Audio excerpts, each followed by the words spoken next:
A group that started in Dallas has now gone national. Once considered a novelty and largely ignored by media, we're seeing the emergence of a national force.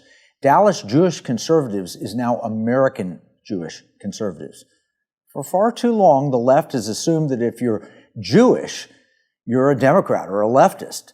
But incredible leaders like Mark Levin, Ben Shapiro, and our friend Ken Abramowitz have shown that to be false.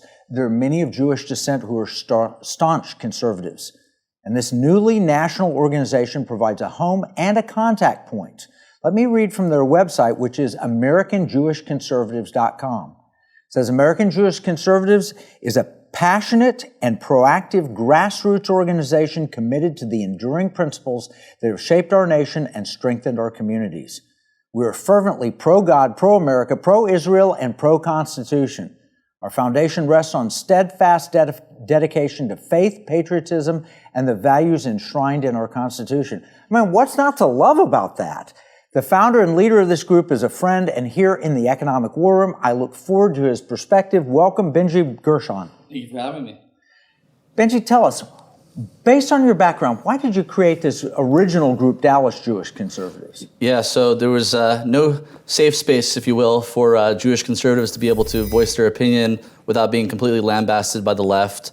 I felt it was missing in the Dallas area, and so I wanted to create initially a social group, which quickly became, through word of mouth and through social media, much bigger than that. We started becoming speaker series and candid forums, and screenings of different movies, and we've done incredible amounts of events, over 150 plus events in the last 8 years.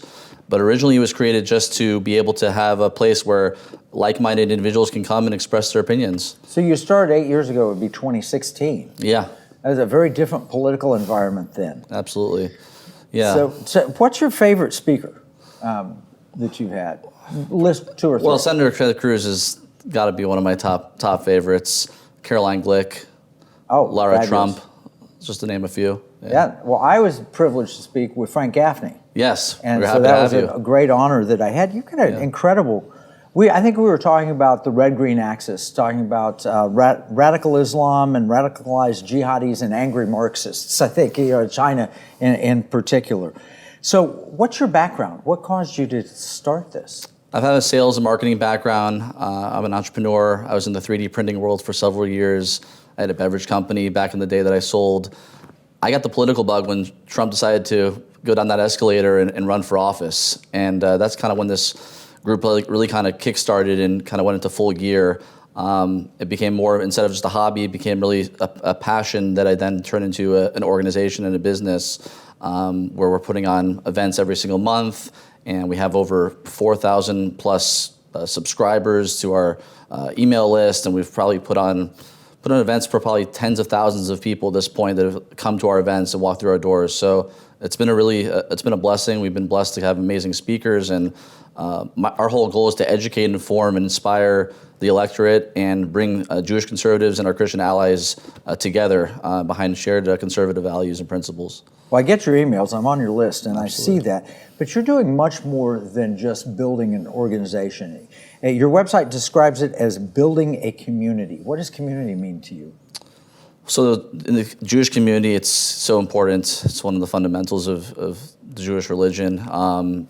Bringing people together through shared values and shared principles, and sharing experiences together. It's so powerful. People, I've had people that have found jobs through my organization, have met future wives and husbands through my organization. So it's become more than just a political group. It's really kind of bridging the gap also between Jews and Christians, building those relationships up, which are so important, especially when it comes to things like Israel. Without our Christian friends, we would be in a bad place. And I think that it's important that we look at what we have in common as Jewish and Christian conservatives and come together on those issues.